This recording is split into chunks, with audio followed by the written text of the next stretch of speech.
நமஹா.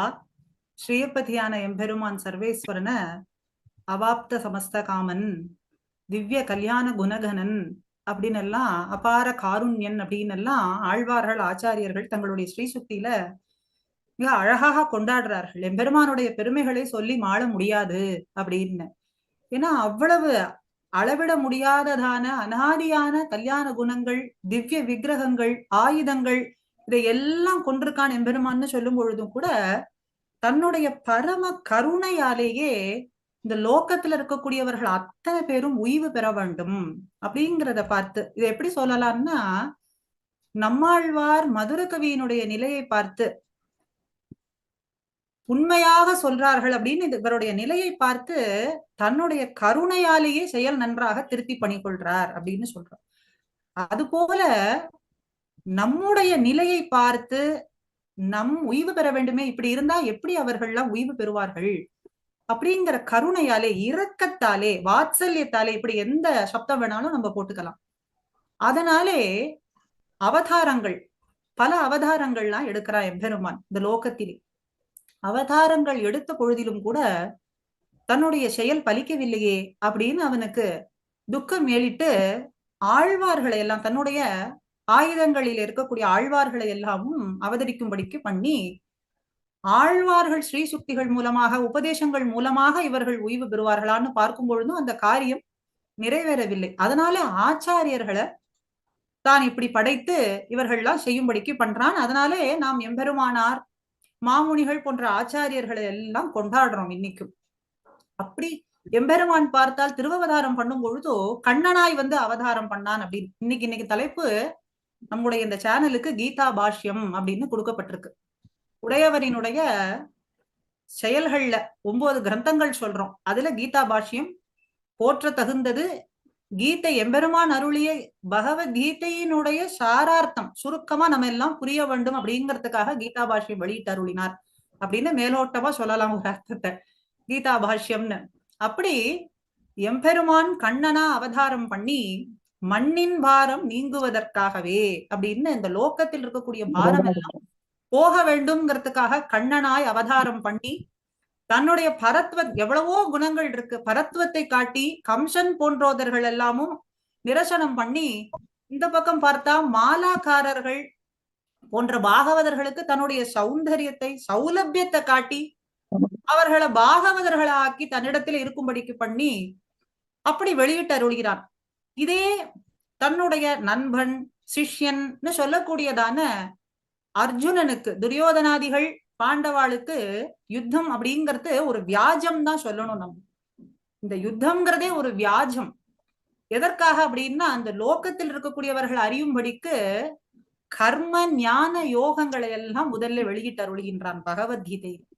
இந்த கர்ம ஞான யோகங்களை எல்லாம் ஒரு அங்கமா கொண்டு கடைசியில பக்தி யோகமே சிறந்தது அப்படிங்கிறதையும் நமக்கு காட்டி கொடுக்கிறான். அது எம்பெருமான் அருளின பகவத்கீதையை அடுத்து நாம் பார்த்தோம் அப்படின்னு சொன்னா, ஆழ்வார்களினுடைய ஸ்ரீ சுக்திகளில பக்தி யோகம் தான் நமக்கு சிறந்தது அப்படின்னு அவர்களும் நமக்கு காட்டி கொடுக்கிறார்கள். பல ஸ்ரீ சுக்திகள்ல இதை பிரமாணமா பார்க்கலாம். பக்தி யோகமே நமக்கு சிறந்தது. ஏன்னா கர்ம ஞான யோகங்களை எல்லாம் நாம் அனுஷ்டிக்கிறது அப்படிங்கிறது சாத்தியமாகாது, அதுவும் இந்த கலியுகத்தில். அதனால பக்தி யோகமே சால சிறந்ததுன்னு சொல்றார். அதைத்தான் எம்பெருமான் 18வது அத்தியாயத்துல பக்தி யோகமே சிறந்தது, கடைபிடிப்பதற்கு சுலபமானது அப்படின்னு சொல்றான். இது பகவத்கீதையிலே வரக்கூடியதான ஒரு கருத்து. ஆனா இப்ப மாமுனிகள் உற்சவம்னு கொண்டாடிட்டு இருக்கோமே, இதுல எப்படி இத பார்க்கலாம் அப்படின்னு சொன்னா, தன்னுடைய ஆர்த்தி பிரபந்தத்துல சொல்றார், அதிகாரம் உண்டேல் அரங்கர் இறங்காரோ, அதிகாரம் இல்லாதாருக்கு அன்றோ எதிராசா நீ இறங்க வேண்டுவது, நீயும் அதிகாரிகளுக்கே இறங்குவீர் அப்படின்னு சொன்னால் நாங்க எங்க போறது, என்ன செய்யறது? அதிகாரிகள்னு சொன்னா என்ன அர்த்தம்? கர்ம ஞான பக்தி யோகங்களை கடைபிடிக்கக்கூடியவர்களான அதிகாரிகள். கர்ம ஞானம் மிக கடினமானதுன்னு சொன்னீர், பக்தி யோகம் தான் சுலபம்னு சொன்னீர், அது கூட எங்களால கடைபிடிக்க முடியாது. அந்த அதிகாரிகள், கர்மயோக ஞான யோக பக்தி யோக அதிகாரிகளுக்குத்தான் அரங்கன் எம்பெருமான் இறங்குவான்.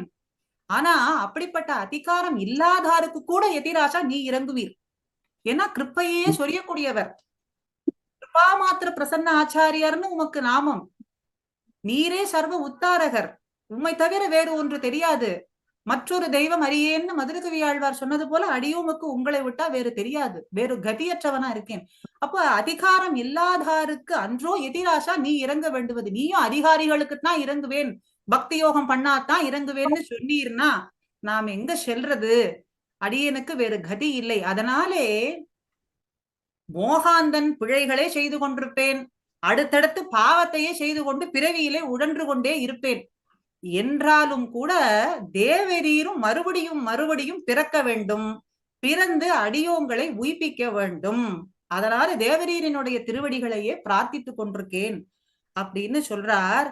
இதுல இருந்து நாம் தெரிஞ்சுக்கிறது, எம்பெருமானை காட்டிலும் நமக்கு சர்வசுலபமான வழியை இப்போ எத்திராசனின் இடத்துல மாமுனிகள் நமக்கு காட்டி கொடுக்கிறார். அப்படிப்பட்ட மாமுனிகளினுடைய வைபவமாகட்டும், அவர்களினுடைய ஸ்ரீசுக்திகளாகட்டும், எல்லோரும் எப்பொழுதும் தெரிந்து கொண்டு ஸ்மரிப்பதோ இல்ல சொல்றதோ பிறருக்கு எடுத்துரைப்பதோ அது செய்யறது மூலமா தான் பிரதி உபகாரம்னு சொல்லிட முடியாது. ஏன்னா மொய்கழலுக்கு எப்பொழுதும் நான் செய்து கொண்டிருக்கேன்னு மதுரகவி ஆழ்வார் சொல்றார். ஆத்மா இருக்கும் தன்னையும் நான் உபகாரம் செய்யறதா நான் வேணா நினைத்துக் கொள்ளலாம், உபகாரத்தை செய்ய முடியாது. நீ செய்த உபகாரத்துக்கு பிரதி உபகாரம் செய்ய முடியாது.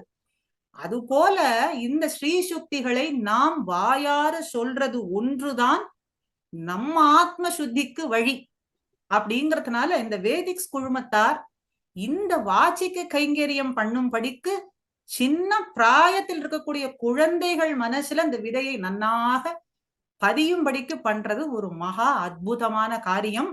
அந்த காரியத்திலே இப்படி எங்களை போன்றவர்களும் ஒரு சின்ன கைங்கரியம், எப்பொழுதும் அடியனுடைய ஞான ஆச்சாரியன் சொல்றது, அடியேனும் பல இடத்துல சொல்றதுதான், ராம கைங்கரியத்துல ஈடுபட்ட அணிலை போலேன்னு.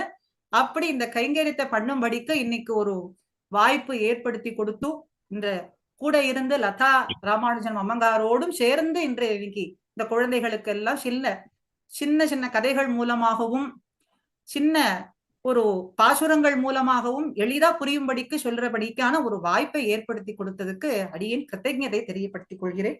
ஸ்ரீமதே ராமானுஜாய நமகா. அடியேன் அதே ரொம்ப அற்புதமா இருந்தது, அற்புதமா இருந்தது மங்களாசாசனம். அடே ஸ்ரீமதே ராமானுஜாய நமக. ஸ்ரீமதே ராமானுஜாய நமக. It was a wonderful time. Live செஷனை நீங்க எண்ட் பண்ணிட்டு பேசிக்கலாமே, லைவ் கட் பண்ணி விடலாம்.